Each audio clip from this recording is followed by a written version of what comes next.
second staging of the Aragon round. Season 4 of the Yamaha R3 bLUcRU World Cup took the 2024 campaign to its first finale at Motorland, just outside the town of Alcañiz.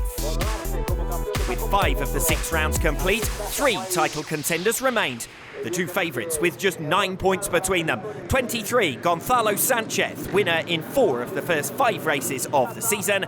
And 96, Marc, only the second different points leader of the year when he took race 2 of the French round 3 weeks ago. The 3 title contenders were among a breakaway group of 7 contesting race 1 victory in Motorland, and they were joined at the front by spoiler Mario Salas. After finishing second in this year's FIM Latin American R3 Championship, travel issues left him unable to return to Europe to contest the French round. But reunited with his number 42 in the World Cup, he returned, fired up to chase his first podium, rocketing from 3rd to 1st on lap 4. Deprived of his early lead, Gonzalo Sanchez then lost another 2 places at the start of lap 7, with Marc establishing himself in front of his main championship rival and at the head of the field. Eduardo Burr back on R3 machinery after taking the number 88 to Paul Ricard and netting 2 10th places in the Yamaha R7 Super Finale 2 weeks earlier, was also a spoiler in Aragon. 4th place in the standings, the title was already beyond his reach with a 56-point deficit. He passed Marc for the lead while Gonzalo Sanchez tried to get back in touch with the Mallorcan. Sanchez, a race winner in Motorland on his way to the 2023 Spanish Supersport 300 title, had to pick his way through carefully, knowing that a failure to score with Vich up front would give his rival the championship with a race to spare. Hemmed in at turn 1 with 3 laps to go, he was now relegated to 5th, the lowest position he had held all race, while Vich recovered the lead from Burr. Sanchez was sluggish in making progress from there, eventually moving into 4th on the final lap. Number 69, Alessandro Di Persio, his victim, coming home in a 5th place that confirmed the end of his fading title hopes. Race 2 winner at Donington Park, the Italian posted his worst result of the season in race 2 at Magny-Cours, so was already 44 points back from top spot, but would still have a medal ranking to race for on Sunday in Aragon.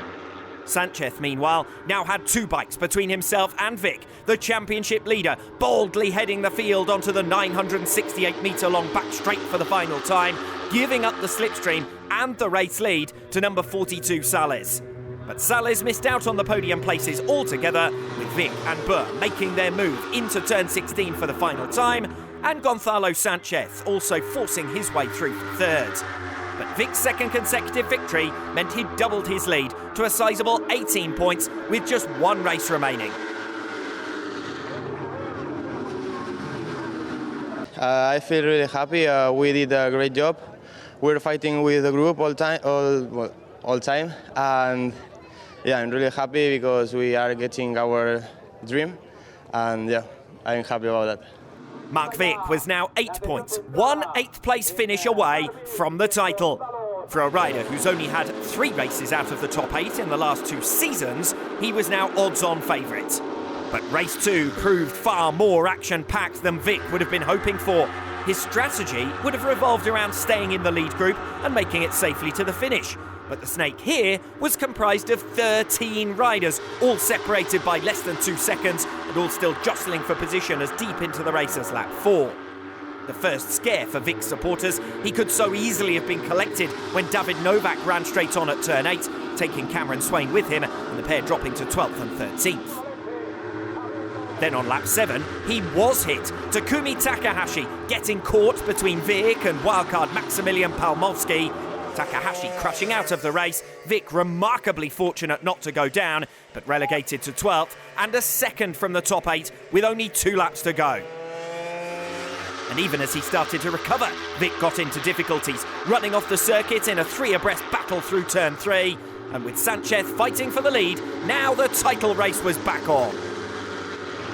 A new fastest lap on the penultimate lap was the perfect response from Vich, finally up into 8th with a move on Shoma Yamane on the number 56 bike into turn 12. Even if further misfortune befell Vich, Sanchez would need to be a top 2 finisher to have a hope of taking the title. But on the last lap, he found himself down in 4th as Cameron Swain launched his bid through the field. A superb move around the outside from the number 26 took him from 6th to 2nd, and the Australian carried his momentum through on Alessandro Di Persio to lead him onto the back straight. The slipstream counted against him, but after his wet weather win in bLUcRU, he secured a second podium in 2 rounds with 3rd place here. Sanchez, meanwhile, left nothing on the table, passing 3 riders ahead of him, one by one, ducking through on Swain, weaving across Di Persio, forcing his way past Sanchez to secure his 5th win of the season. Now it was up to Vich, and he made no mistake. A cautious final turn, but ultimately just over 0.6 of a second ahead of the crucial 9th place. After the opening round of this season and his loan retirement, he was 34 points behind. He's delivered a remarkable comeback with 4 subsequent wins to claim the World Cup. Gonzalo Sanchez will rue his second retirement of the season at bLUcRU that cost him his 10-point lead, but in his first World Cup campaign at 16 years of age, his time will come. Alessandro Di Persio takes bronze in his rookie campaign by beating Eduardo Boer under pressure in the final race of the season, but Marc Vich becomes Spain's second R3 bLUcRU champion. Well, this one I think is one of the difficult races I have done because we were fighting with the group and then someone hit me in the back. But well, we done a great job. We win the championship because we have done a consistent job, and yeah, we finally got it. Marc Vich claims the R3 title at his 4th attempt and wins a fully supported ride with Yamaha in the 2025 FIM Supersport 300 World Championship. The closest Yamaha R3 bLUcRU World Cup season yet, with just 3 points separating our 2 biggest stars of the future.